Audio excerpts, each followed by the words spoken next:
පරම්පරාවේ පවත්වාගෙන එන කුල ධර්මයක් හැටියට මේ විදිහේ පින්කම් සිද්ධ කරනවා. ඒ වගේම අපෙන් ඉෂ්ට වේදු චාරිත්‍ර ධර්මයක්සේ සලකා මේ විදිහේ පින්කම් අපි සිද්ධ කරනවා. ඒ වගේම අපේ සිංහල බෞද්ධයන්ගේ සිරිත් හැටියට චාරිත්‍ර හැටියට සලකලා මේ විදිහේ පින්කම් සිද්ධ කරනවා. ඒ වගේම ගිහියෝ වෙච්ච පැවිද්දෝ වෙච්ච අපි කාටත් පින් අවශ්‍ය කරනවා. ඒ නිසා පින් ගැන සලකලා එහෙමත් නැත්නම් ගුණ ධර්ම ගැන සලකලා මේ පුණ්‍යානුමෝදනාව පුණ්‍ය සංග්‍රහය ඇති කර ගැනීම සඳහා මේ විදිහේ පින්කම් අපි සිදු කරනවා. ඒ නිසා මේ වෙලාවේ මේ ඇත්තෝ මේ විදිහේ උතුම් පින්කමකයි නිරත වෙන්නේ. මේ විදිහේ උතුම් ගුණ ධර්මයකයි නිරත වෙන්නේ. මේ විදිහේ උතුම් සත්‍චාරිත්‍රයකයි නිරත වෙන්නේ. ඒ නිසා ශ්‍රද්ධාව හා ගෞරවයේ හිතේ තියාගෙන බුද්ධ ධම්ම සංඝ කියන තුනුරුවන් කෙරෙහි ප්‍රසාදය ඇති කරගෙන මේ ධර්ම ශ්‍රවණයේ සිද්ධ කිරීම සිංහල බෞද්ධ වෙච්ච අපේ සිරිතා ක්‍රමය විදියක්. මම හිතනවා මේ ඇත්තොත් ඒ කියන ක්‍රමවේදය ආරක්ෂා කරගෙන මේ ධර්ම ශ්‍රවණයේ සිද්ධ කරයි කියලා. මේ පළාතේ කොහොමද කියලා මම දන්නේ නේ. අපේ පළාත්වල නම් හත් දවසට තුන් මාසෙට බණ කියන එක දැන් බණ කියන්න ඕන ක්‍රමයක බණ කියනවා නෙමෙයි. පන්සලට ඇවිල්ලා අපට ආරාධනා කරන්නේ බණක් කියන්න ඕන කියන තැන ඉඳලා නෙමෙයි. අපේ පළාත්වල මිනිස්සු ඇවිල්ලා අපට ආරාධනා කරනවා අපේ හාමුදුරුවනේ අපේ අම්මා මැරිලා 7 දවසක් වෙනවා. අපේ තාත්තා මැරිලා 7 දවසක් වෙනවා. 3 මාසයක් වෙනවා. අවුරුද්දක් වෙනවා. විශේෂයෙන් ඔය 7 දවසේ පින්කම් වලදී 3 මාස පින්කම් වලදී 7 දවස් පින්කම මේ මලගේත් එක්ක ලොකුවට කරන්න බැරි වුණා. ඒ නිසා 3 මාස පින්කම අපි ලොකුවට කරන්න ඕන කියලා හිතාගෙන ඉන්නවා. ඉතින් මලගේ වෙලාවේ ඉඳන් අපට උදව් වෙච්ච ගමේ මිනිස්සු ටික ඉන්නවා. ඒ වගේම අපේ හිතයිසී ඥාතීන් ඉන්නවා. ඒ ඇත්තන්ට කෑම වේලක් දෙන්න ඕන. ඒ නිසා කලින් දවසේ බණක් කියන්න ඕන කියලා තමයි ආරාධනා කරන්නේ. මේ කොහොමද දන්නේ නේ? ඒ නිසා ප්‍රමුඛ මූලික අරමුණ තමයි ඒ උදව් වෙච්ච අයට කෑම වේලක් දෙන එක. බියෙත් ඒක නෙමෙයි. අපේ හාමුදුරුවනේ මේව කෙනෙක් අපේ මිය පරලොව ගියා. ඒ මිය පරලොව ගිය කෙනා වෙනුවෙන් පින් දෙන්න අවශ්‍යයි. ඒ පින් දෙන්න අපි ධර්ම දේශනාවක් සූදානම් කරගත්තා. ඒ ධර්ම දේශනාවට අපි තනියෙන් බණ අහන්නේ නැතුව ගමේ ඥාතීන්ටත් හිතවතුන්ටත් අසල්වැසියන්ටත් අපි මතක් කළා. ඒ හැම දෙනාටම පින් සිද්ධ කරගන්න මිය ගිය අපේ ඥාතිවරයන් පින් දෙන්න බණක් කියන්න ඕන කියලා ආරාධනා කරන්නයි ඕන. හැබැයි බොහෝ තැන්වල ආරාධනාව ලැබෙන්නේ අර උදව් වෙච්ච අයට කෑම වේලක් දෙන්න ඕන. ඒ නිසා ඒකට බණක් කියන්න ඕන. මම දන්නේ ඒක මොන විදිහට හිතලා කියනවද මොන විදිහට කරනවද කියලා. විය යුත්තේ නෙමෙයි නොවිය යුත්තයි බොහෝ වෙලාවට කිව යුත්තේ නෙමෙයි නොකිය යුත්තයි බොහෝ වෙලාවට අපි කියන්නේ කරන්නේ. ඒ නිසා මෙහෙත් එහෙමද දන්නේ නේ. අපේ පළාත්වල නම් බණ 7ට පටන් ගන්නවා නම් 7ට වෙනකොටත් කීප දෙනෙක් ඇවිල්ලා ඉන්නවා. ඊළඟට 7:00 වෙනකොටත් කීප දෙනෙක් එනවා. බණ ඉවර කරලා එළියට බහින වෙලාවටත් තවත් අය එනවා. මෙහෙත් එහෙමද දන්නේ නේ. කොහොම වෙතත් ඒ විදිහේ සංස්කෘතියක් අපේ බෞද්ධයන් තුළ දැන් ඇති වීගෙන යනවා. ඒ නිසා බොහෝ දෙනාගේ මූලික අදහස වෙන්නේ බණ අහන්න එනවා කියන එක නෙවෙයි. සමහර විට සමහර දෙනාගේ අදහස තියෙනවා අහවල් ගෙදර ධර්ම දේශනාවක් තියෙනවා බණක් තියෙනවා. ඒ බණට අපිටත් මතක් කරලා තියෙනවා. ඒ නිසා යන්න ඕන. ඇයි අපේ ගෙදරත් ඒ විදිහේ කටයුත්තක් යෙදුනම අපි කවුරු සම්බන්ධ කරගන්න ඕන. අපි කියේ නැත්නම් ඒ මිනිස්සු වෙලෙකුත් නැහැ. ඔය විදිහ අදහසින් එන අය ඉන්නවා. ඊළඟට මේ අපේ නෑදෑය මේ අපේ අසල්වැසියා ඒ අයගේ කටයුතු වලදී දුකේදී සැපේදී අපි ඉන්න ඕන. මොකද අපේ කටයුතු වලට ඒ අය සම්බන්ධ වෙන්න ඕනේ. ඒ ඥාතිකම රැක ගන්න, සහෝදරකම් රැක ගන්න, අසල්වැසිකම් රැක ගන්න මිනිස්සු මේ විදිහේ තැන් වලට සම්බන්ධ වෙනවා. ඔය අතර සමහර විට කෑම බලාගෙන වෙන අයත් ඉන්න පුළුවන්. බුදුහාමුදුරන්ටත් එහෙම බැන්නනේ. පකට්ටකෝයන් සමන පුනක් පුනං ආගච්ඡතියේදී කියලා එක බවුනේ බුදුහාමුදුරන්ට බැන්නා. බොරු නෙමෙයි. ඒ නිසා බුදුහාමුදුරන්ට ඒ වෙලාවේ කිව්වේ කෑමට කිජු වෙච්ච කෑම රසයට ලොල් වෙච්ච බම්මේ ශ්‍රමණ බවත් ගෞතමයන් නැවත නැවත මගේ ගෙදරට එනවද කියලා ඇහුවා. වෙනම කතාවක් ඒක. එහෙම ඇහුවා බමුණේ බුදුහාමුදුරන්. බුදුහාමුදුරේ ගෙදරට ගියේ වෙන අරමුණක් ඇති කරගෙන. ඒ බමුණා තුල තිබු මානෙ දුරු කරවන්න. හැබැයි බමුණා හිතුවේ කෑම රසට හුරු වෙච්ච බුදුහාමුදුරු මොකද බුදුහාමුදුරු කොහොමත් පිටපාතෙන් යපෙන කෙනෙක් නේ. භික්ෂුව කියන්නේ භික්ඛදීති භික්ඛු. අපි භික්ෂුව කියන්නේ භික්ෂාවෙන් යපෙන කෙනා.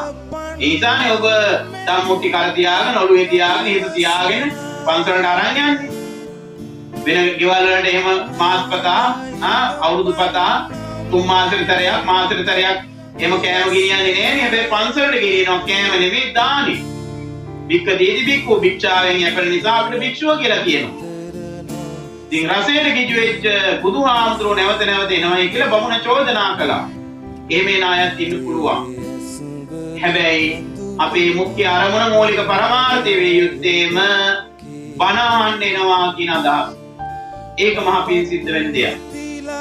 මොකද මේ ධර්මයේ බුදුරජාණන් වහන්සේ විසින් ලෝක සත්‍යය කෙරෙහි පතලා වූ මහ කරුණාවෙන් යුක්තව ආර්ය මාර්ග ප්‍රවේශය සඳහා දේශනා කොට වදාළ ධර්මයයි මේ දේශනා කරන්නේ.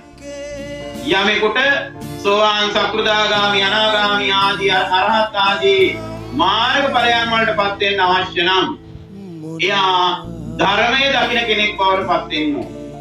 බුදුරජාණන් වහන්සේ දේශනා කළා යෝ ධම්මං පස්සති සෝමං පස්සති. යමෙක් ධර්මයේ දකිනවා නම් එතෙම බුදුරජාණන් වහන්සේ දකින්න කෙනෙක් බවට පත් වෙනවයි කියන්නේ. දැන් මේ දවස්වල විශේෂයෙන් අපේ ලංකාවේ ලෝතුරා බුදුරජාණන් වහන්සේගේ වාම දළදා වහන්සේ වැඩ ඉන්නේ මහනුවර දළදා මාලිගාවේ. අවුරුදු 16කට පස්සේ මේ දවස්වල ඊයෙන් ආරම්භ වුණා ඒ උතුම් දළදා වහන්සේ ප්‍රදර්ශනය කිරීම. දවස් 10කට. එතකොට ඒ සඳහා දාමත්ම ශ්‍රද්ධාවෙන් හා ගෞරවයෙන් යුක්තව මිනිස්සු සම්බන්ධ වෙනවා. ඔබ දකින්න ඇති විද්‍යුත් ආමුද්‍රිත මාධ්‍ය තුලින්. ඒතර ඒ ඇත්තෝ බුදුන් දකින්නවා කියලා හිතාගෙනයි මේ ගමනට සම්බන්ධ වෙන්නේ. ඒක වරදක් නේ. දාම හොඳ දෙයක්. ලෝතුරා බුදුරජාණන් වහන්සේ පිරිනවන් මංචකයේදී අදිෂ්ඨාන කරනවා.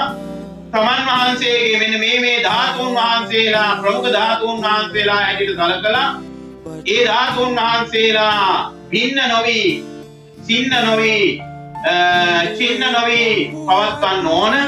අනිත් සියලු ධාතුන් වහන්සේලා අපේට තරමට කැඩිලා විසිරීලා යන්න ඕනේ කිය. ඒ ප්‍රධාන ධාතුන් වහන්සේලා ගින් එක නමක් තමයි සතර දළදා වහන්සේගෙන් එක නමක් තමයි අපේ ලංකාදීපේ වැඩ ඉන්නේ වාම දළදා වහන්සේ. ඒ වගේම දකුණු දළදා වහන්සේත් අපේ ලංකාදීපේ වැඩ ඉන්නේ. ඉතින් ධාතුන් වහන්සේ වෙනුවෙන් කළකි පුද පෙරහැර පිළිබඳව අතීතයේ ඉඳන් අපේ ශ්‍රද්ධාවන්ත බෞද්ධයෝ කරපු කටයුතු පිළිබඳව අපේ ශාසන ඉතිහාසය තුළ අන්තර්ගත වෙනවා. ඒක ආමිෂ පූජාවක්. හැබැයි බුදුහාමුදුරුවෝ යෝ ධම්මං පස්සති සෝමං පස්සති. යමෙකුට මම දකින්න අවශ්‍ය නම් ඒ පුද්ගලයා ධර්මයේ දැකිය යුතුයි කියලා සඳහන් කළේ. ඒක තමයි ප්‍රතිපත්ති පූජාව. අපි සිල් රැකලා බණ භාවනා කරලා ප්‍රතිපත්ති පූජාවෙන් බුදුන් පුදනවා. ඒ වගේම දන් දීලා ආමිෂ පූජාවෙන් බුදුන් පුදනවා. දැන් මේ වෙලාවේ අපි සූදානම් වෙන්නේ ප්‍රතිපත්ති පූජාවෙන් බුදුන් පුදන්නටයි. ඒ නිසා ධර්ම දේශනාවක් යම් තැනක දේශනා කරනවා නම් දේශනා වෙනවා නම් ඒ බුදුහාමුදුරුවෝ දකින්න වඩින් එනවා කියන අදහසෙන් ඒ ස්ථාන වලට සම්බන්ධ වෙන්න ඕන. ඒ අදහසම මහා පුණ්‍ය ක්ෂේත්‍රයක් බවට පින්කෙතක් බවට පත් වෙනවා. අපි සියල්ල සිද්ධ කරන්නේ අපේ හැඟීම් සමග සිතිවිලි සමග. බුදුරජාණන් වහන්සේ චේතනාං වික්ඛවේ කම්මං වදාමි කියලා දේශනා කළේ ඒකයි. මේ සියලු කර්මයන්ට මූලික වෙන්නේ අපේ සිතිවිලි චේතනාව. ඒ නිසා අද මේ නිවසට යමෙක් සම්බන්ධ වෙනවා නම් බණ අහනවයි කියන අදහසින් බණ ඇහුවද නැද්ද කියන එකට වඩා ඒ අදහස ශ්‍රේෂ්ඨ වෙනවා. මොකද ඒ අදහස තමයි ඊළඟට කාය වාචාය කයෙන් හා වචනයෙන් ක්‍රියාත්මක කරවන්නේ. එනිසා ධර්ම ශ්‍රවණයට සම්බන්ධ වෙනවා නම් යම් කෙනෙක් පැමිණෙනවා නම් යම් කෙනෙක් ඒ පුද්ගලයා බුදුන් දකින්නවායි කියන අදහසෙන් බුදුහාමුදුරුවෝ දකින්නවායි කියන අදහසෙන් සම්බන්ධ විය යුතුමයි. ඒ යෝ ධම්මං පස්සති යමෙක් ධර්මයේ දකිනවා නම් සෝමං පස්සති කියන බුදුරජාණන් වහන්සේගේ දේශනාවට අනුගත වෙමි. ඒ නිසා මේ ඇත්ත හැම දිනම ධර්මයේ දකින්න ආපු අය, බණ අහන්න ආපු අය, ඒ කියන්නේ බුදුහාමුදුරුවෝ දකින්න බුදුහාමුදුරුවෝ බලන්න පුළුවන් අය බවට පත් වෙනවයි කියන්නේ. සුනාත ධාරේද චරාත හොඳින් අහන්න, හොඳින් ශ්‍රවණය කරන්න, හොඳින් ඒ ධර්මය තමන්ගේ ජීවිතයට බද්ධ කරගන්නයි කියලා බුද්ධ ඥාන මහත්සේ දේශනා කළේ. ඒ නිසා මේ දේශනා කරන දේශනාව දේශනා කරන මට ශ්‍රවණය කරන ඔබට මහ පිං සිද්ධ වෙනවායි කියන මේ වෙලාවේ කෙටියෙන් සිහිපත් කරන්න ඕන. මේ පිංකම සිද්ධ කරන අරමුණු මම සිහිපත් කළා. මේ විදිහේ පින්කමක් සිද්ධ කිරීමෙන් ලැබෙන ප්‍රතිඵල පිළිබඳ සිහිපත් කරන්න ඕන. යමෙක් බණ අහනවා නම් ඒ නිර්වාණ මාර්ගයේ පිණිස දොරටු විවර කර ගන්නවා කියන අදහසයි තියෙන්නේ. ඒ නිසා මේ ඇත්ත හැමදෙනාම මේ ධර්ම දේශනාව ශ්‍රවණය කරලා අවසන් වෙනකොට මහා කුසලයක් සිද්ධ කරගත්ත අය බවට පත් වෙනවා. සබ්බ දානං ධම්ම දානං ජිනාති සියලු දානයන් පරදවනෝ තුන් ධර්ම දානමේ කුසලය ඒ උත්තම ධර්ම දාන කුසලයයි මේ වෙලාවේ අපි සිද්ධ කරගන්නේ කියලා සන්තෝෂයෙන් යුක්තව ධර්ම ශ්‍රවණය කළ යුතු වෙනවා. ඒ වගේම පැහැදිච්ච මනසින් ධර්ම ශ්‍රවණය සිද්ධ කිරීම කළ යුතු වෙනවා. සීලාදී ගුණ ධර්ම වල පිහිටියා මුලින් පංචශීල සමාදානයේ සිද්ධ කළා. ඒ සිල්වත් ඉඳගෙන මේ ධර්ම ශ්‍රවණය කළ යුතු නිසායි. දුස්සීල ඉඳගෙන ධර්ම ශ්‍රවණය කරන්න බැරි නේ. හැබැයි ඒ තුලින් ලැබෙන විපාකය සල්ප විපාකයක් බවට පත් වෙනවා.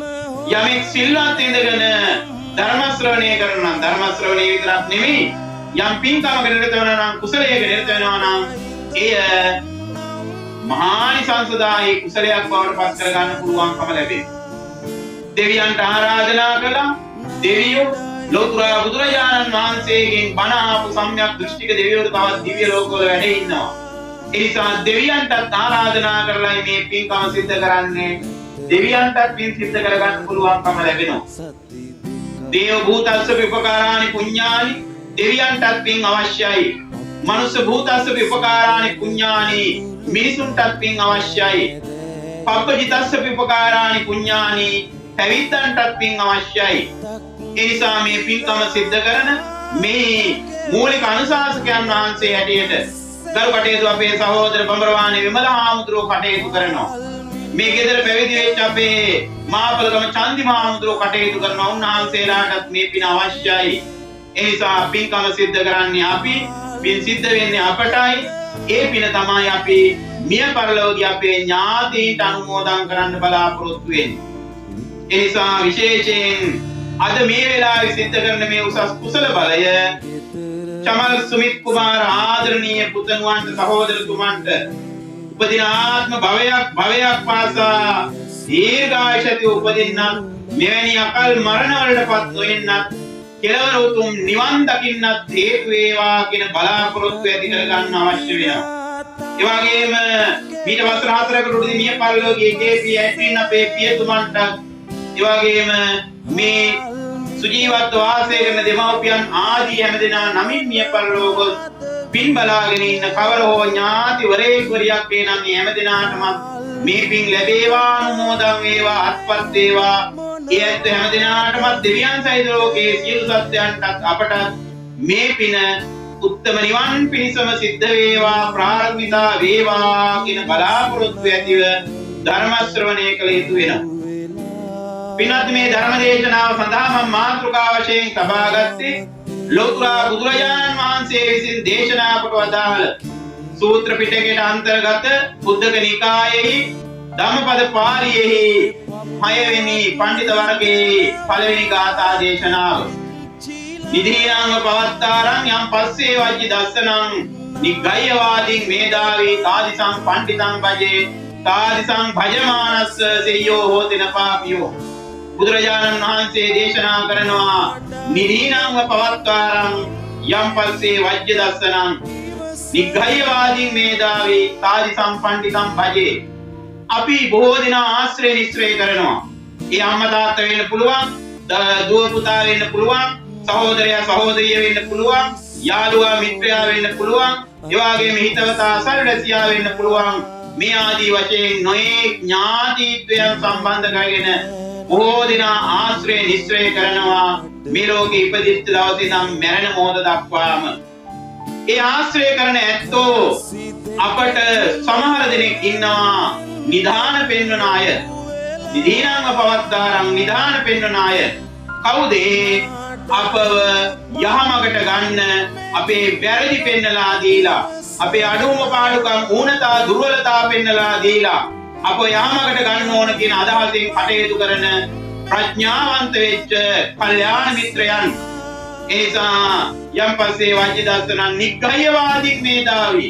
සමහර විට ඒ ඇත්තෝ අපට සංග්‍රහ කරන්නේ, එහෙමත් නැත්නම් ඒ ඇත්තෝ අප ගැන හිතන්නේ, අපට ඒ විදිහට උපදෙස් දෙන්නේ නිග්ගයවාදීන් බැනලා චෝදනා කරලා ඒ අපල ගැන තියෙන සෙනෙහස නිසාමයි, අප ගැන තියෙන කැක්කුම ආදරේ නිසාමයි. ඒ විදිහ අය බුදුරජාණන් වහන්සේ දේශනා තාදිසං පණ්ඩිතං භජේ. ඒ විදිහ පඬිවරු පඬිතයන් ආශ්‍රය කිරීම සුදුසුයි. තාදිසං භජමානස්ස සෙය්‍යෝ හෝති නපාපියෝ. ඒත් ආශ්‍රය කිරීමෙන් කවදාකවත් පාපයක් අකුසලයක් සිද්ධ වෙන්නේ නැහැ. සුගතියක් සිද්ධ වෙනවා, යහපතක් සිද්ධ වෙනවා ආමයි කියලා බුදුරජාණන් වහන්සේ දේශනා කළා. මේක තමයි මේ ගාථා දේශනාවේ සරලම අර්ථය. ලෞතර බුදුරජාණන් වහන්සේ විසින් මේ ගාථා දේශනාව දේශනා කොට වදාළේ රාජ කියන වික්ෂෝතාන්තේ නමක් අරමුණු කරගෙන විශේෂයෙන් සරියුත් හාමුදුරුවන් වහන්සේ නිසා. බුදුරජාණන් වහන්සේ ලෝකේ වැඩ ඉන්න කාලේ එක බමුණු අම්මා තාත්තා දෙපළක් හිටියා. මේ අය බොහොම දුගී භාවයට පත් වුණා, දුප්පත් අය බවට පත් වුණා. මේ අය දෙන්නට දරුවෙක් හිටියා. මෙයාගේ නම රාජ. මේ රාජ බොහොම කීකරු කෙනෙක්. කුංචි කාලේ ඉඳන්ම අම්මා තාත්තට බොහොම කීකරුව හැදිච්ච වෙරිච්ච දරුවෙක්. ඉතින් අම්මා තාත්තා කල්පනා කළා අපිත් එක්ක හිටියොත් එහෙම මේ දරුවට දුක් විඳින්න සිද්ධ වෙනවා. ඒ නිසා මෙයාට යමක් උගන්වන්න ඕන. එහෙම හිතලා මෙයාට උගන්වන්න අවශ්‍ය කටයුතු සූදානම් කළා. රාජත් බොහොම හොඳට ඉගෙන ගත්තා. හැබැයි පෞල් පරිසරයේ තිබ්බ අඩුපාඩුකම් නිසා මෙයාට සිද්ධ වුණා අම්මා තාත්තා විඳපු දුක් විඳින්න. අම්මා තාත්තා මිය පරලොව ගියාම රාජ තනි වුණා. යැපෙන්න මහා වස්තුවක් දේපලක් තිබෙන්නේ. ඒ නිසා මෙයා අනිත් අයගේ ළඟට ගිහිල්ලා කුලී වැඩ කරගෙන ඕම දුක් මහන්සියෙන් ජීවත් වෙච්ච කෙනෙක් බවට පත් වුණා. ඉතින් මේ රාජ තරුණයා ටිකක් වැඩි හිටි වෙනකොට මෙයාට පිරිසරණක් පිටක් වෙන්න කෙනෙක් හිටියේ නෑ. ඒ නිසා මෙයා කල්පනා කළා පන්සලකට යන්න ඕනේ කියලා. ඇයි? මෙයාට එතකොට අවශ්‍ය කරන කෑම බීම ටික ලැබෙනවා. සත්කාර සම්මාන ටික සත්කාර ටික ලැබෙනවා. හාමුදුරුවන්ට ලැබෙන දෙයකින් ප්‍රයෝජන ගන්න පුළුවන්, ආහාර ගන්න පුළුවන්. ඒ නිසා ගැටලුවක් නැතුව ජීවත් වෙන්න පුළුවන් කියලා හිතාගෙන මෙයා පන්සලට ගියා. එතකොට මේ පන්සලට ගිහිල්ලා මෙයා මොකද කරන්නේ? හාමුදුරුවන්ට කැඳවත් ආදිය පිළියෙල කරනවා. ඒ වගේම මිදුළු රතු ගන්නවා, පවිත්‍ර කරනවා, සුද්ධ කරනවා. වල් පැලවෙලා නම් ඒ වල් උගුලලා දාලා පවිත්‍ර කරනවා, පිරිසිදු කරනවා. මේ විදිහට රාජ බමුණා පන්සලේ කටයුතු සිද්ධ කරමින් ආහාර පාන ලැබෙනවා. ඒවත් ඵල ප්‍රයෝජන විඳමින් කටයුතු කළා. කලක් යද්දි මෙයාට හිතෙනවා මමත් පැවිදි වුණා නම් හොඳයි. මෙහෙම හිටියට මං වැඩක් නෑ, මමත් පැවිදි වුණා නම් හොඳයි කියලා මෙයා කල්පනා කරනවා. ඉතින් පන්සලේ ඉන්න ඔක්කොම හාමුදුරු ළඟට මෙයා යනවා. ගිහලා කියනවා ස්වාමීනි මම පැවිදි කරව ගන්න. හැබැයි ඒ වැඩ හිටි එකම හාමුදුරුවමක්වත් ඒ ඉල්ලීමට කන් දුන්නේ නැහැ. එහුම් කන් දුන්නේ නැහැ. එකක් මෙයා ටිකක් වයසට ගිහිල්ලා දැන් ඉන්නේ. සාමේ ජරපත් වෙච්ච බමුණා පැවිදි කරවගන්න එකම භික්ෂුවක්වත් කැමති උනේ නැහැ. අපේ හිතේ කැමැත්තක් ආසාවක් තියෙනවා නම් ඒ කැමැත්ත ආසාව ඉෂ්ට වෙන්නේ නැත්නම් කය නිරෝගී වුණත් මනස රෝගී වෙන්න පටන් ගන්නවා. මනස රෝගී වෙනවා කියන්නේ කය රෝගී වෙනවා කියන එකමයි. ටිකෙන් ටික රාජ කෘෂ වෙන්න පටන් ගත්තා, කෙට්ටු වෙන්න පටන් ගත්තා. හොඳ නීතිය රාජ බලා ඉදිරි කාල ලෙඩක් හැදිච්ච කෙනෙක් වගේ. ඉතින් දවසක් බුදුහාමුදුරුවෝ දැක්ක රාජ පන්සලේ ඉන්නවා. බුදුහාමුදුරුවෝ ගින් රාජ තරුණයාගෙන් මේ රාජගෙන් අහනවා, බමුණගෙන් අහනවා මොකද රාජ අසනීපයක්ද? ඒ වෙලාවේ කියන නෑ භාග්‍යතුන් වහන්සේ මං සනීපේ. ඇයි රාජ කෑම බීම හරියට ලැබෙන්නේ නැද්ද? නෑ ස්වාමීනි ආහාර ලැබෙනවා. එහෙමනම් මොකද කෘෂ වෙලා? අනේ භාග්‍යතුන් වහන්සේ මගේ හිතේ බලවත් වූ අදහසක් තියෙනවා. ඒ අදහස ඉෂ්ට කරගන්න බැරි නිසා හරියට කෑමක් බීමක්වත් ගන්න මට හිතෙන්නේ නෑ. කැමැත්තක් ඇති වෙන්නේ නෑ කියලා. මොකක්ද ඇහුවා කල්පනාව? අනේ භාග්‍යතුන් වහන්සේ මම පැවිදි වෙන්න කැමතියි. ඉතින් හොඳයි. මේ එක භික්ෂුවකට කියලා ඔබ පැවිදි වෙන්න. අනේ මම මේ ඉල්ලීම කළා. එකදු භික්ෂුවක්වත් මාව පැවිදි කරව ගන්න කැමති නෑ. ඉතින් බුදුහාමුදුරුවෝ ධම්සභා මණ්ඩපයේදී මේ විස්තරය අහනවා. මොකක්ද අහන්නේ? මේ පන්සලේ ඉන්න රාජ බමුණගෙන් උපකාරයක් ලබාගත්ත එකදු භික්ෂුවක් හරි ඉන්නවා නම් ඉදිරිපත් වෙන්නේ කියලා. ඒ වෙලාවේ සරියුත් හාමුදුරුවෝ අර සංඝ පිරිස මැද නැගිටලා කියනවා භාග්‍යවතුන් වහන්සේ මේ රාජ මට පිළිසරණක් වෙලා තියෙනවා. මොකද්ද? දවසක් මම පින්දපාත යනකොට මෙයා ගෙදර ඉන්න කාලේ මෙයාට ලැබිච්ච ආහාරපත මා ගොඩක් නෙමෙයි පිගානක් මා ලොකු බෙදපු පිගානක් ලැබුණා නෙමෙයි. මේ බොහොම පුංචි ආහාර වේලක්, බොහොම පුංචි ආහාර වේලක්. ඒ ටික එයා කෑවනම් එයාගේ බඩ පිරෙන්නේ නැහැ. හැබැයි ඒ Tamanට බඩ පුරව ගන්න, කුස පුරව ගන්න බොහොම සල්ප වශයෙන් ලැබිච්ච ආහාරය මට පූජා කළා. බත් පිටයි, බත් අවුරයි, මා ගොඩක් නෙමෙයි. මට පූජා කළා කියලා කිව්වා. හොඳයි. එහෙමනම් ඔබ වහන්සේ කැමතිද රාජ පැවිදි කරව ගන්න? හොඳයි භාග්‍යතුන් වහන්සේ මම කැමතියි කියලා සරියුත් හාමුදුරුවෝ ඉදිරිපත් වෙලා මේ රාජ බමුණා, මහලු බමුණා පැවිදි කරගන්න. දැන් මේ පැවිදි වෙච්ච රාජ දානශාලාවේ වැඩ ඉන්නවා. හැබැයි ඔබට වගේ නෙමෙයි. මේ භික්ෂු ශාසනයේ තියෙන ප්‍රතිපත්තිය, පිළිවෙතක්. ඒ පිළිවෙත තමයි වයස අනුව සැලකෙන පිළිවෙතක් නෑ බුදු සසුනේ. අදට වයසට සැලකීමක් නෑ. පැවිදි වෙලා ඉන්න කෙනාගේ වයස අදාළ නෑ, උත්පත්ති වයස අදාළ නෑ. අපි භික්ෂුන් වහන්සේ ඇරිය බුදුරජාණන් වහන්සේගේ නියම තමයි පැවිදි වෙච්ච දා ඉඳන් ඒ පැවිදි භාවයට පත් වෙච්ච දා ඉඳන් තමයි අපේ වයස ගණනය කරන්නේ. ඊටත් වඩා ඉහළ වයස ගණනය කිරීමක් තිරේ තමයි උපසම්පදා වෙච්ච දවසේ ඉඳන් ගෙවපු වස් ප්‍රමාණය ගණනය කරලායි අපි මේ පැවිදි සමාජයේ භික්ෂුවකට ගරු සැලකිලි සම්මාන දක්වන්නේ. හාමුදුරු නමක් තවත් හාමුදුරු නමකට වඳින්නේ මූණ දිහා බලලා වයසයි කියලා බලලා නෙමෙයි. උන්වහන්සේගෙන් විමසන්න ඕන වස් කොපමණ ප්‍රමාණයක් ගත වෙලා තියෙනවද? ඒ කියන්නේ උපසම්පදාවෙන් කොයිතරම් ප්‍රමාණයක් ගත වෙලා තියෙනවද කියලා අහන්න ඕන. අහලා Tamanට වඩා වැඩි මුලින් උපසම්පදා වෙච්ච භික්ෂුවක් නම් එයාට වඳින්න ඕන, ගරු කරන්න ඕන, සැලකිලි දක්වන්න ඕන. එයා පුංචි කෙනෙක් වුණත් ඔබ දකිනවා සමාජයේ වැඩි ඉති බවට පත් වෙලා වයසට ගිහිල්ලා පැවිදි වෙන අය ඉන්නවා. සමහර වෙලාවට දාන ශාලාවක එමත් නැත්නම් හාමුදුරු රැස් වෙන තැනක සමහර විට ඔබ දකිනවා ඇති පුංචි හාමුදුරු ඉස්සෙල්ලා ගිහිල්ලා වයසක හාමුදුරු පිටිපස්සෙන් එනවා. එහෙම දැකලා ඇති ඔබ. දැන් ඔබේ වයස ප්‍රමාණය තීරණය කරද්දී නම් වයසක ඇත්තෝ තමයි, වැඩිහිටිය ඇත්තෝ තමයි මුලින් යන්නේ. හැබැයි භික්ෂූන්ගේ වයස ප්‍රමාණය තීරණය කරන්නේ වෘද්ධභාවය තීරණය කරන්නේ අර උත්පත්ති වර්ෂයෙන් නෙමෙයි පැවිදි උපසම්පදා ලබාපු වර්ෂයෙන්. ඒ නිසා රාජහාමුදුරුවන්ට සිද්ධ වුණේ දානශාලාවේ කෙළවර වැඩ ඉන්න. මේ අලුතෙන් පැවිදි වෙච්ච කෙනෙක් වයස වැඩි වුණා. ඉන් අද වගේ නෙමෙයි. බුදුහාමුදුරුවෝ වැඩ ඉන්න කාලේ පන්සලක හාමුදුරුවෝ 20000 ඉඳලා තියෙනවා. ඉතින් දානි බෙදාගෙන යනකොට සමහර රාජහාමුදුරන්ට බොහොම ස්වල්පයක් තමයි දාන ලැබෙන්නේ. සමහරට කැඳලින්ගක් විතරයි ලැබෙන්නේ. ඉතින් මේක දැක්ක සරියුත් හාමුදුරුවෝ. සරියුත් හාමුදුරුවෝ කල්පනා කළා.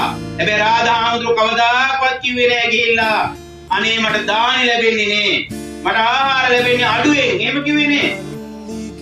අපි නම් එහෙම නෙමෙයිනේ. මගුල් ගෙදර ගිහිලා කෑම හරියට ලැබුණ නැත්නම් කෑමට හරියට ආරාධනා කළේ නැත්නම් නේද? ඊළඟ දවසේ ඉඳන් ගතු කියන්න පටන් ගන්නවානේ. උගේ මගුල් ගෙදර ගිහිලා අපිට කන්න තිබෙන්නේ නැහැ කියලානේ පටන් ගන්නෙ නේද? ඔව් එහෙම කියනවා අපිටත් කියාපු ඇත්තෝ ඉන්නවා. ඈ බණට පිළිතට ඇවිල්ලාත් එහෙම කියනවාද දන්නේ නේ? එහෙම කියනවා කී සමාජයේ ඇත්තෝ. හැබැයි භික්ෂුවක් ඇවිල්ලා කවදාකවත් රාජහාමුදුරුවෝ එහෙම දෙයක් ප්‍රකාශ කළේ නැහැ. සරියුත්හාමුදුරු දැක්ක මේ රාජහාමුදුරන්ට ආහාර ලැබෙන්නේ දාන ලැබෙන්නේ අඩුවෙන්. ඒ නිසා උන්වහන්සේ තීරණය කළා රාජහාමුදුරුත් එක්ක පින්නපාතේ වඩින්න. දැන් ඊළඟ දවසේ ඉඳන් රාජහාමුදුරුවේ සරියුත්හාමුදුරුවේ පින්නපාතේ වඩිනවා. ඉතින් පින්නපාතේ වඩිනකොට දාන ලැබෙනවා. මොකද දෙනමයි වඩින්නේ අවශ්‍ය තරම් දාන ලැබෙනවා. දැන් මේ වඩින වෙලාවට සරියුත්හාමුදුරු රාජහාමුදුරුත් එක්ක කතා බහ කරනවා. කතා බහ කරලා කියනවා රාජ ඔබ වයසට ගිහිල්ලා පැවිදි වෙච්ච කෙනෙක්. ඒ නිසා සමහරට මේ ශාසනික සම්ප්‍රදායන් ඔබ දන්නේ නැහැ. මෙන්න මේ විදිය සම්ප්‍රදායක් අපේ ශාසනයේ පවතිනවායි කියලා ශාසනයේ පවතින සම්ප්‍රදායන් පිළිබඳව සිහිපත් කරනවා. රාජ හාමුදුරුවෝ අලුත පැවිදි වුණාට පන්සලේ හිටියා දිග කාලයක්. යා කියන්නේ කියන්නේ මම පන්සලේ හිටියා දිග කාලයක්. මම ඔවා දන්නවා. ඔබ වහන්සේ මට අමුතුවෙන් උගන්වන්න ඕනේ නැහැ කියලා කිව්වේ නේ. සමහර විට දැන් නම් එහෙමනේ. වැඩිහිටියෙක් බාලයෙකුට අවවාද දෙනකොට ඔය හනමිටි අදහස් අපි පිළිගන්නේ නේ. ඕවා වයසක අයගේ අදහස්. තව නම් කියලා නම් පණන් කියලා කියන්නේ. ඒ නිසා සමාජ තරුණ පරම්පරාව තරුණ මදයත් එක්ක යෞවන මදයත් එක්ක වැඩිහිටියෝ දෙන උපදෙස් පිළිගන්න කැමති නේ. අරුබුද ඇති කර ගන්නවා. සමහර විට අම්මා තාත්තත් එක්ක දරුවෝ මහා අරුබුද ඇති කර ගන්නවා ගෙවල් වල. නැන්දම්ම ඒලිත් එක්ක අරුබුද ඇති කර ගන්නවා ගෙවල් වල. ඇයි? මේ වචනේ නිසා කවුරුවත් කාගේවත් උපදෙස් පිළිපදින්න කැමති නෑ. හැබැයි රාජහාමුදුරුවෝ එහෙම නෙමෙයි. තාමත් සෙනෙහසින් බොහොම ගෞරවයෙන් තමන්ගේ ගුරුවරයා කියාපු දේ අහන්න පටන් ගත්තා. දැන් ඔබට මතක ඇති සමහර මීට අවුරුදු 2-3 ඉස්සෙල්ලා අර පාසලක උගන්වන ගුරුවරියකගේ ස්වාමියා ඒ පාසලේ තමන්ගේ ස්වාමි දියණිය බිරිඳ උගන්වන පාසලේ දරුවන්ට උපදෙස් දුන්නයි කියලා ගහලා මැරුවා. එහෙමවා තියෙනවා සමාජයේ එහෙම වෙනවා. ඉස්සර නම් අපිට ගැහුවයි කියලා ගෙදරට ඇවිල්ලා කිව්වම සමහරවිට ගෙදරනුත් කුටි කන්න වෙනවා. ඊළඟ අම්මා තාත්තා ඉස්කෝලේ ගිහිල්ලා එමත් නැත්නම් ඉස්කෝලේ මහත්තයා ඉස්කෝලේ නෝන හම්බුනාම කියනවා අනේ ඉස්කෝලේ මහත්තයා අනේ ඉස්කෝලේ නෝන බොහොම හොඳයි අපේ කාට ගහපු එක. අපේ කාට කොච්චර කිව්වත් අපි තරවටු කරත් ඔක හැදුනේ නෑ. ඔකට ගහලා හරි හදන්නේ කියලා ඉස්සර කිව්වේ. හැබැයි දැන් එහෙමද? දැන් එහෙම නෑ. අම්මලා තාත්තලා ගුරුවරයෙක් වැරද්දක් කිව්වොත් වැරද්දට දඬුවම් දුන්නොත් ඒ මානව හිමිකම් යනවා. මානව හිමිකම් උල්ලංඝනය වුණයි කියලා චෝදනා කරනවා පොලිස් ගානේ ප්‍රත්‍යතු කරවනවා. ඒ විතරක් නෙමෙයි ගමේ වැඩිහිටියෙක් ඉස්සර නම් වැඩිහිටියෙක් බාල දරුවෙකුට උපදෙසක් දුන්නොත් දඬුවමක් දුන්නොත් දෙමාපියෝ ඒවා දැක්කම එයාට බොහොම ಗುಣ කියනවා බොහොම හොඳ දෙයක් ඔබ කළේ කියලා. හැබැයි අද එහෙමද? මේ සමාජයේ තමන්ගේ දරුවාට බැන්න අය තමන්ගේ දරුවාට ගැහුවයි කියලා ආරංචි වුණොත් එහෙම කැටිපොළ උස්සගෙන යනවා ගහමරා ගන්න. දා මේ අහවල් දරුවා ඔබේ දරුවා මෙන්න මෙහෙම වැරද්දක් කරනවා මම දැක්කා කියලා කිව්වොත් එහෙම තමන්ගේ දරුවා සුදනා කරලා සුද්ධ කරලා ඒ දැක්ක වැරද්ද හංගලා ඔබ බොරු කියන්නේ චෝදනා කරන්නේ මේ ඉරිසියාවට කියලා කියන දෙමව්පියෝ අද ඉන්නේ. එහෙම සමාජයක් අද තියෙන්නේ. ඒ නිසා සමහර විට බාල කෙනෙක් කවුරුණත් වැරද්දක් කරනවා දැක්කත් දැක්කේ නෑ වගේ ඇහැකම් පියාගෙන යන්න අපිට සිද්ධ වෙලා තියෙනවා. එහෙම සමාජයක් ගොඩනැගිලා තියෙනවා. රාධාඳුරෝ තමන්ගේ ගුරුවරයා කියන දේ මුදුනින් පිළිගත්තා. සරියුත් ආමඳුරොත් එහෙම කෙනෙක්. දවසක් සරියුත් ආමඳුරෝ පුංචි ආමඳුර නමක් එක්ක පිණ්ඩපාතේ වඩිනවා. මේ පිණ්ඩපාතේ වඩිද්දි සරියුත් ආමඳුරන්ගේ සිවුරේ කොනක් බිම ගෑවුණා. බිම ගෑවෙනවා. පිටිපස්සෙන් බිම ගෑවෙනවා. සරියුත් ආමඳුර මේක දැනුන්නේ නෑ, පෙරුනේ නෑ. ඉතින් පුංචි ආමඳුර සරියුත් ආමඳුරන්ට කතා කරලා කිව්වා, ස්වාමීනි ඔබ වහන්සේගේ සිවුරු කොනක් බිම ගෑවෙනවා. දැන් එහෙම කිව්වනම් මොකක් කරයිද? ඒක උඹට වැඩක් නෑනේ. ඒක මගේ සිවුරනේ. ඒක මගේ ඇඳුමනේ කියනවා. එහෙමනේ අපි කියන්නේ දැන්. හැබැයි සරියුත් ආමඳුරෝ ඉතාමත්ම ගෞරවයෙන් නියතමානීකමින් ඒ සිවුර සකස් කරගත්තා. සිවුර සකස් කරගෙන බැලුවා බුදුහාමුදුරුවෝ වැඩ ඉන්නේ කොහෙද කියලා. බුදුහාමුදුරුවෝ ඒ වෙනකොට වැඩ හිටිය දිශාවට හැරිලා 3 වතාවක් සාදුකාර දුන්නලු. මොකද අර පුංචි හාමුදුරුවන්ට වඳින්න බැරි නිසා. සරියුත් හාමුදුරුවෝත් ඒ විදිය අනිත් අයගේ උපදේශයන් ඉස්මුදුනෙන් පිළිගත් කෙනෙක්, බොහොම කීකරු කෙනෙක්. එහෙම කීකරු කෙනා තමන්ගේ ගෝලයා ශිෂ්‍යයා බොහොම කීකරුව හැදුවා වැඩුවා. එයාට අවශ්‍ය කරන උපදේශයන් ලබා දුන්නා. අද එහෙමනම් පැවිදි වේවා, ගිහි වේවා, ගුරුවරයෙක් ශිෂ්‍යයෙකුට ගෝලයෙකුට උපදේශයක් දෙනකොට ඒවා අහන ගතියක් අද වර්තමාන ගිහි සමාජයේත් නෑ, පැවිදි වෙච්ච අපේ පැවිදි සමාජයේත් නෑ. ඒකයි වෙලා තියෙන්නේ. ඒකට හේතුව තමයි මේ සමාජයේ එහෙමත් නැත්නම් මේ සංස්කෘතියේ තියෙන වෙනස, මේ પરම්පරාවේ තියෙන වෙනස. අද සියල්ලටම වඩා අම්මා තාත්තටත් වඩා, වැඩිහිටියන්ටත් වඩා, ගුරුවරයාටත් වඩා ඉහළින්ම සලකන්නේ වෙන මොකක්වත් නෙමේ, ජංගම දුරකථනයයි. ඒ නිසා දරුවෝ අද ඒ තැනටපත් වෙලා ඉන්නවා. දෙමව්පියෝ මේවට වග කියන්න ඕන බවයි අපි කාගෙත් පිළිගැනීම. හැබැයි සමහර විට ඒ තැනට දෙමව්පියොත් ඒවට උරු කරවලා තියෙන. ඇයි? පුංචි දරුවා බත් කන්නේ නැත්නම් බත් කවන්නේ කොහමද? ෆෝන් එක අතට දීලා. අනනකට නලවගන්නේ කොහමද? ෆෝන් එක අතට දීලා. ඊළඟට දැන් අපි කියනවා අපට වඩා හොඳට මු ෆෝන් ගැන දන්නවා. ඒ නිසා තාත්තගේ ෆෝන් එක කරනවා, අම්මගේ ෆෝන් එක කරනවා, දරුවාට දීලා හදා ගන්නවා. ඒක වරදක් නෙමෙයි. ඒක තමයි අලුත් සංස්කෘතිය. මොකද අපේ කාලේ වගේ නෙමෙයි අද ඉන්න දරුවන් ඒ තැනටපත් වෙලා ඉන්නවා. ඒ අයගේ බුද්ධිභාවය වැඩි දියුණු වෙලා තියෙනවා. අපි ඇතුලේ පත්තර තිබ්බ සමාජයක, අපි ඇතුලේ පොත්පත් තිබ්බ සමාජයක.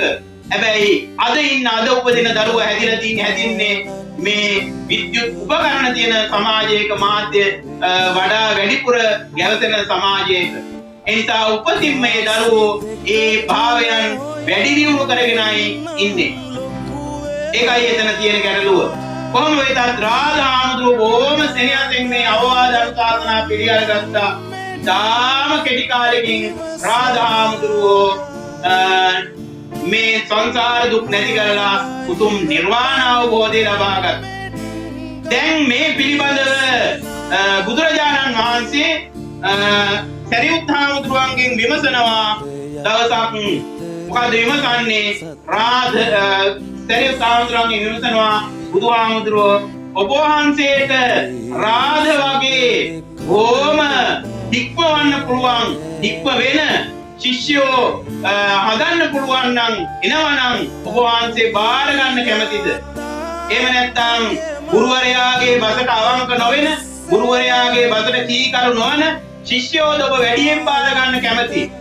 ඒ වෙලාවේ රාධාඳුරෝ සිහිපත් කරනවා, භාග්‍යවතුන් වහන්සේ රාධ වගේ ගුරුබසට ඉපෙන්නේ නැති, ගුරුබස ඉතාමත් ඉහළින් පිළි අරගන්න ශිෂ්‍යයෝ නම් ඕන තරමක් මම බාර ගන්නවායි කියන්නේ.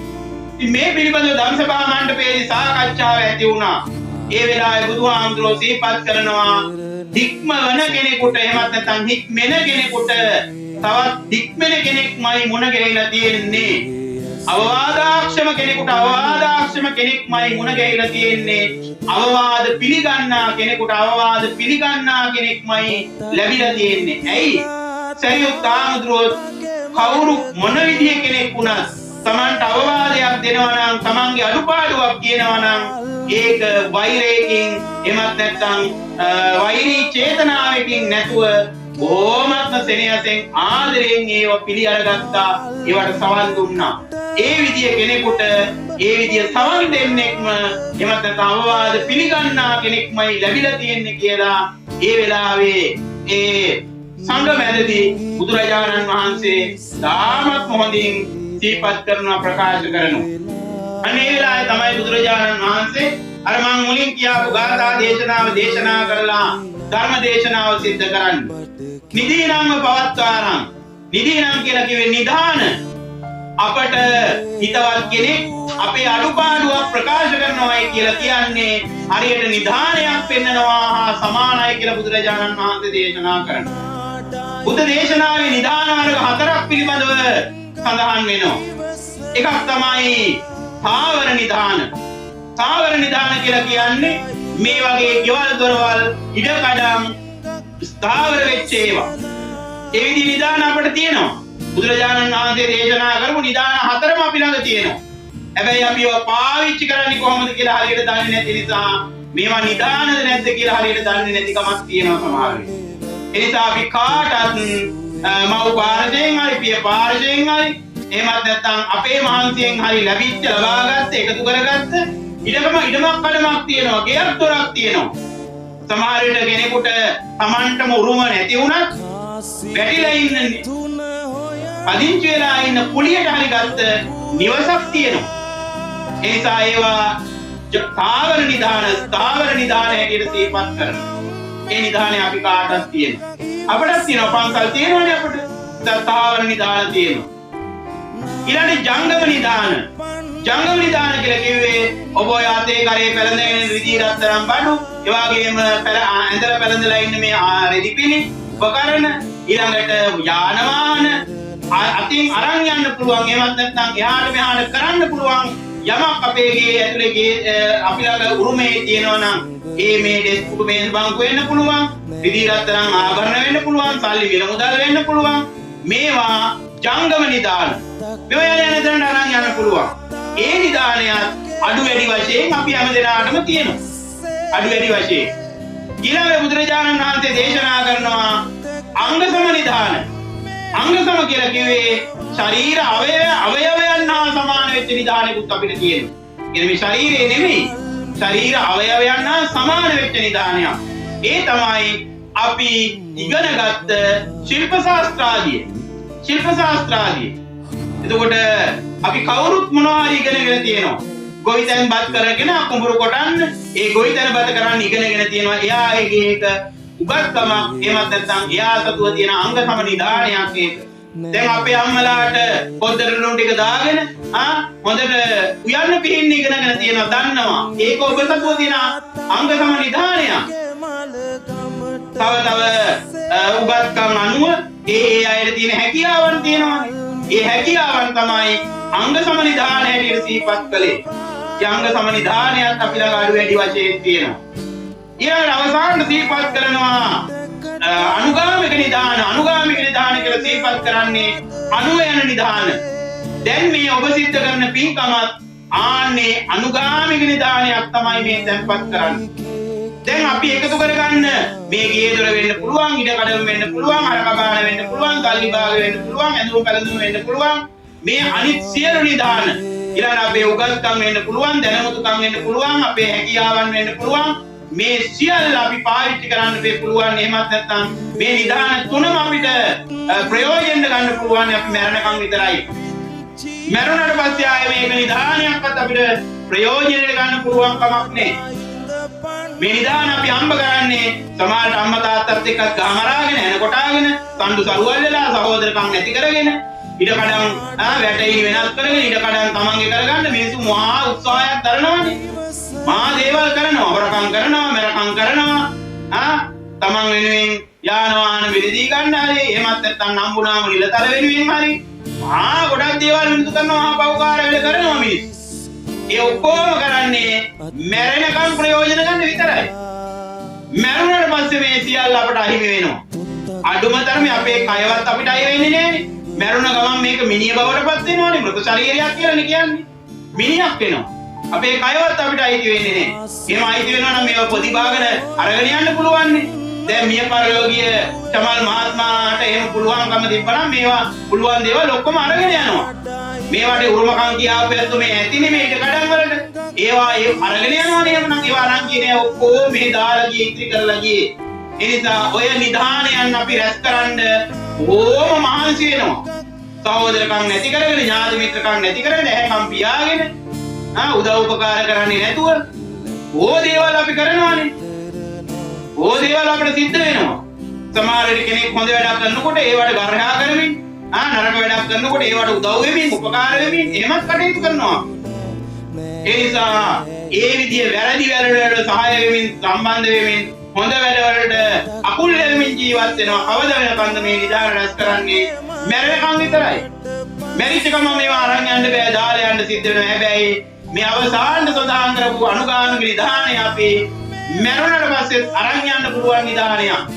ඒක තමයි කය වචනය හිත කියන සුන්දර වේස වාගෙන මේ වාගෙන සිද්ධ කරන දාන ධර්ම ආදී පින්කම්. ඒක ලොකුද පොඩිද කියලා අදාළ වෙන්නේ නැහැ. කලේ කොහොමද කියලා අදාළ වෙන්නේ නැහැ. හොඳ දෙයක් නම් යහපත් දෙයක් නම් කලේ ඒ හැම දෙයක්ම පින්කම් බවට පත් වෙනවා. ඒ පින්කම් අපි අරන් යනවා කවද වෙනකන්ද? නිවන් දකින ආත්මය දක්වා අපි අරන් යනවා අපට සැප විපාක ලබා දෙමි. ඒ නිසා ඒ විදිය අනුගාමික නිදානයක් තමයි මේ වෙලාවේ ඔබ හැමදෙනාම මේ තාමත් මොන කමින් තැන්පත් කරගන්නේ. බුදුරජාණන් වහන්සේ දේශනා කරනවා නිදීනංම පවත්තාරං යම් පස්සේ වජ්‍ය දස්සනං. අපේ වැරද්දක් කියන කෙනා, අපේ වැරද්දක් පෙන්නලා දෙන කෙනා, සමහර විට ඒ වැරද්ද කියන කෙනා පෙන්නලා දෙන කෙනා වැරද්දක් නොදැක කියන කෙනෙක් වෙන්න පුළුවන්. එහෙමත් අය ඉන්නවනේ. සමහරලාට අපේ නැති වැරදි, එහෙමත් නැත්නම් අපි ළඟ වැරදි නැති ඒවා සමාජගත කරන්න තමයි අපි ගොඩාක් වෙලාවට උත්සාහ කරන්නේ. ඉතින් කියන්නේ තමන්ගේ ඒ තියෙන පොල් පරාලේ පේන්නේ නැති වුණාට අනිත් මිනිස්සුන්ගේ ඇස්වල තියෙන පොල් කෙඳි අපිට පේනවායි කියලා. එහෙම කරනවා මිනිස්සු. ඒ නිසා ඉස්සෙල්ලා මම දකින්න කෙනෙක් බවට පත් වෙන්න ඕන. බුදුරජාණන් වහන්සේ දේශනා කළේ තමන් දකින්න කෙනෙක් බවට පත් වෙන්න ඕන මුලින්. තමන් දෙන්නේ තමන් විතරයි අත්තාහි අත්තනෝනාත්. තමන් දෙන්නේ තමන් විතරයි. මම කරන පින් මම අරන් යනවා. මම කරන පව් මම අරන් යනවා. මම කරන පින් පව් වලට මට විපාක විඳින්න සිද්ධ වෙනවා. ඒ නිසා අපේ වැරැද්දක් කවුරු හරි අපි තුළ තියෙන මා තුළ තියෙන අඩුපාඩුවක් කවුරු හරි ප්‍රකාශ කරනවා නම් කියනවා නම් කිව්වා කියලා ආරංචි වෙනවා නම් මං කැටි පොළු අරගෙන ගහමරා ගන්න නෙමෙයි. එහෙමත් නැත්නම් වැරදි වචන කියමින් සම්දු සනුවල් කරන්න අනදබර ඇති කරගන්න නෙමෙයි. උත්සාහවන්ත වෙන්න ඕන. අපි උත්සාහවන්ත වෙන්න ඕන. ඒ වැරද්ද පෙන්වා දුන්න කෙනා ඒ මා තුළ තිබ්බ වැරද්දක් නම් සමහරට මම ඒක දැක්කේ නැත්තම් මට ඒක දැනුනේ නැත්තම් ඒක දැනගෙන ඒ වරදින් මිදෙන්නයි උත්සාහ කරන්න ඕන. සමහර වෙලාවට අපි ළඟ නැති වැරදි එහෙමත් නැත්තම් මේව කිව්වයි අර එහෙම කිව්වයි කියලා අපේ ගෙදරට කවුරු හරි කියාගෙන ආවම අම්මා තාත්තත් එක්ක සම්දු සරුවල් වෙන්න යනවා. සහෝදරයා සහෝදරියත් එක්ක සම්දු සරුවල් වෙන්න අපි යනවා. ගා මරාගෙන එන කොටාගෙන සමහරට නෑ දැකන් නැති කරගෙන මැරෙනකන් ඔවුන් මගේ මරණයවත් එපා කියලා කියනා ඉන්නවා. හැබැයි හොඳට මතක තියාගන්න ඕන අපිට බැරි වෙන වෙලාවට අපිට යමක් කරගන්න බැරි වෙලාවට මුලින්ම අපි ළඟට එන්නේ සමහර විට අපි ළඟ ඉන්න අය. අපි යාලත් එක්ක තමයි සමහර විට බොහෝ වෙලාවට අඬදවර ඇති කරගෙන සම්දු සරුවල් ඇති කරගෙන ගහමර බරාගෙන වැටෙයිනි ගහගෙන ඕම වැරදි දේවල් සිද්ධ කරන්නේ එහෙම අයත් එක්ක. ඒ නිසා ළඟ ඉන්න කෙනත් සමග දුර ඉන්න කෙනත් සමග මිත්‍රශීලීව කටයුතු කරන්න අපිට පුළුවන්කම තියෙන්න ඕන. නිධානයක් වෙන්නන කෙනෙක් කියලා අපි හිතන්න ඕන. ඉදීනම පවත්තාරන් යම් පස්සේ වජ්‍ය දස්සනං. සමහර විට අපේ හිතවත්කම නිසා යාළු මිත්‍රයෝ සමහරලාට අපිට වැරදි කියනකොට එහෙමත් නැත්නම් අපේ වැරද්දක් කියන කුමුහරුපත්කින් පටන් ගන්න සමහරට. ඔබ මෙන්න මේව වැරද්දක් කරනවා කියලා කියනවා. ඒ වෙලාවට උනත් කෝප ගන්න එපා. යා නිධානයක් වෙන්නන කෙනෙක් කියලා හිතන්න ඕන. සමහරලාට සෙනෙහසෙන් ආදරයෙන් අපේ වැරදි කියා දෙනවා. ඒ වගේම අපිට තරවටු කරලා බැනගන්න කාලත් අපේ වැරදි කියා දෙනවා. ඒ කොයි වෙලාවටත් ඒ අය නිධානයක් වෙන්නනවායි කියන අදහසෙන් අපි ඒ ඇත්ත කටයුතු කරන්න ඕන කියලා බුදුරජාණන් වහන්සේ දේශනා කරනවා. ඒ නිසා නිදීනං පවත්තාරං යම් පස්සේ වජ්‍ය දස්සනං නිග්ගයවාදීන් මේදාවී තාදි සම්පණ්ඩිතම් බලේ වජේ. සමහර වෙලාවට අපිට ගහලා අපිට කියන්නේ ආයේ මේ වැරද්ද කරන්න එපා කියලා කන්න ගහලා දඬු මුගුරු වලින් ගහලා අතපය අමරලා එහෙම අපිට අපේ සමහර යාළුවෝ අපිව හදන්නේ. හැබැයි ඒ වෙලාවට අපි තරහ ගත්තොත් එහෙම අපි අඳුරෙන් අඳුරට යන කෙනෙක් බවට පත් වෙනවා මිසක් අන්ධකාරයෙන් ආලෝකේ කරා ගමන් කරන කෙනෙක් බවට පත් වෙන්නේ නෑ. බුදුරජාණන් වහන්සේ පුත්‍ර කණ්ඩායම් 4ක් පිළිබඳ දේශනා කරනවානේ. තම පරායන සමහර මිනිස්සු ඉන්නවා අඳුරෙන් අඳුරට යන අය. වැරදි වැඩ කරමින් ඉන්නවා. තව තවත් වැරදි වැඩ දකිමින් කරමින් තවත් සමහර දෙනා මේ වැරදි වැඩ පොළඹවා ගනිමින් ගමන් කරනවා. ඒ අය අඳුරෙන් අඳුරට යන අය. සමහර ඉන්නවා ජෝති තම පරායන ආලෝකයේ ඉඳලා අඳුරට යනවා. හොඳට කටයුතු කරන අය, දන්සිල් භාවනා කරන අය, සමාජ වැරදි ආශ්‍රය නිසා, පාප මිත්‍ර ආශ්‍රය නිසා වැරදි වැඩ වලට යමු වෙනවා. බිව්වේ නැත්තම් සමාජයක් නැහැ, කෑවේ නැත්තම් සමාජයක් නැහැ, මේව කලේ නැත්තම් සමාජයක් නැහැ කියලා වැරදි මතවාදවල පිටලා බොහෝ තරුණ පිරිස් ඒ විදිහේ නොමග යන අය බවට පත් වෙලා ඉන්නවා. ජෝති තම පරායන ආලෝකේ නම් අන්ධකාරයට යනවා. අම්මා තාත්තා බොහොම හොඳයි, ගුණවත් සිල්වත්. දරුවෝත් බොහොම හොඳට හැදුවා, වැඩුවා, සිල්වත්කමට ගුණවත්කමට හැදුවා. හැබැයි සමාජගත වීමේදී වැරදි සිද්ධ වුණා.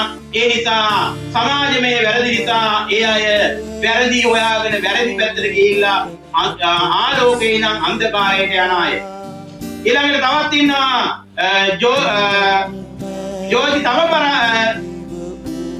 ජෝති පරායන තමෝ ජෝති පරායන සමාජයේම නෙමේ අම්මා තාත්තා වැරදි කරනවා.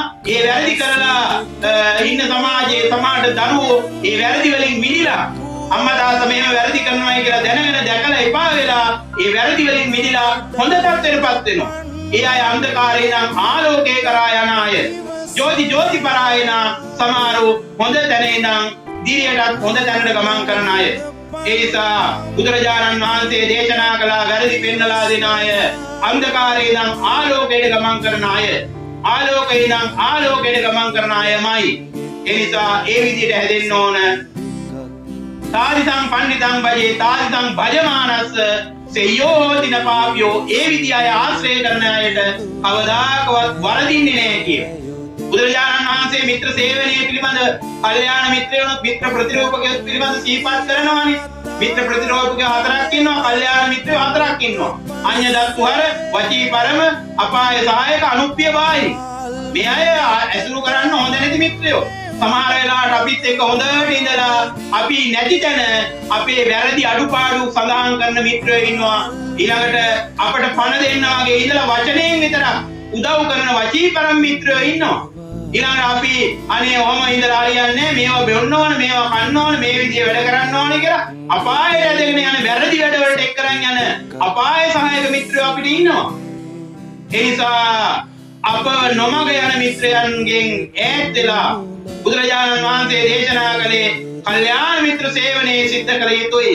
කවුද හොඳ මිත්‍රයා, කවුද හොඳ යහපත් කෙනා කියලා ආශ්‍රය නිස්ත්‍රය කරනකොට හඳුනා ගන්න පුළුවන්කම තියෙනවා. ඒ නිසා ගුණවතෙක් ආශ්‍රය කරන්න ඕනේ කියන එකයි බුදුරජාණන් වහන්සේගේ දේශනාව. සමහර විට තමන්ට ආශ්‍රය කරන්න කෙනෙක් නැත්නම් විශේෂයෙන් බුදුරජාණන් වහන්සේ දේශනා කරනවා තමන්ට වඩා ගුණයෙන් වැඩි කෙනෙක්, තමන්ට වඩා සීලයෙන් වැඩි කෙනෙක් සමග ආශ්‍රය පවත්වන්න ඕන. එහෙම කෙනෙක් නැත්නම් තනිවම විසීම ඉතාමත් යහපත් කියලා සිහිපත් කරනවා. ඒ නිසා බුදුරජාණන් වහන්සේ දේශනා කරේ නිදානයක් පෙන්වන කෙනෙක් වගේ ඒ විදිය යහපත් ගුණ ඇති පුද්ගලයා, අපව ආරක්ෂා කරන පුද්ගලයා, කල්යාණ මිත්‍රයා ආශ්‍රය කිරීම අපට අනිවාර්යයෙන්ම සිද්ධ කළ යුතු දෙයක් කියන එක. ඒ නිසා රාගහාමුදුරුවෝ සරියුත් හාමුදුරුවෝ නිසා හැදුනා නිවන් දකින්න පුළුවන්කම ලැබුණා. හැබැයි රාගහාමුදුරුවෝ ඒ තමන්ගේ ගුරුවරයා පිළිබඳව අප්‍රමාණ ගෞරවයක්, සෙනෙහසක් ඇති කරගෙන ඒ ගුරුවරයා තමන් වෙත සිහිපත් කරන ඒ ගුණදායාද එහෙමත් නැත්නම් අවවාදය මුදුනෙන් පිළි අරගෙන කටයුතු කළා. ඒ නිසා උන්වහන්සේට නොමග නොයා නිවැරදි මාර්ගයේ යන්න, හරි මාර්ගයේ යන්න පුළුවන්කම ලැබුණා. ඒ නිසා අපි ආශ්‍රය නිශ්චය කරනකොට කල යුත්තා ආශ්‍රය කල යුත්තා කවුද, නොකල යුත්තා කවුද කියන එක ඒ විදිහට හිතලා ආශ්‍රය කරන්න ඕන. කවුරු හරි අපේ වැරදි කියනවා නම් අපේ අඩුපාඩු කියනවා නම් මෙන්න මේ වැරද්ද ඔයාගෙන් වෙනවා මෙන්න මේ වැරද්ද ඔයා කරනවායි කියලා කියනවා නම් එයාත් එක්ක තරහ වෙන්නේ නැතුව කිපෙන්නේ නැතුව බැනාන ගන්න නැතුව එයා එක්ක මිත්‍ර සම්බන්ධතාවය උනගාගත්තේ මොකද එයා කල්යාණ මිත්‍රයෙක් අපේ නිදානයක් වෙන්න කෙනෙක් කියන එක මතක තියාගන්න ආයෙත් දීපත් කරමින් මේ ධර්ම දේශනාව මීට වඩා වැඩි වෙන්නේ නෑ දැන් මේ දේශනාව අවසන් කරන්නයි සූදානම් විශේෂයෙන් මේ වෙලාවේ මේ පින්කම සිද්ධ කරන්නේ අදිතියේ මිය පරලෝකීය අපේ චමන් සුමිත් කුමාර මහත්මයා වෙනුවෙන් චමන් සුමිත් කුමාර මහත්මයා වමඩු වයසින් මිය පරලෝකීය ඉතින් අඩු වයසින් මිය පරලෝකීය මේ ස්වාමි දියණිය හැටියට මෞතුමියක් ඒ වගේම චන්දිම පොඩිහාමුදුරුවෝ දියණිය පුතණුවන් මේ අය කල්පනා කළ යුතු අදහස් කළ යුතු කරුණු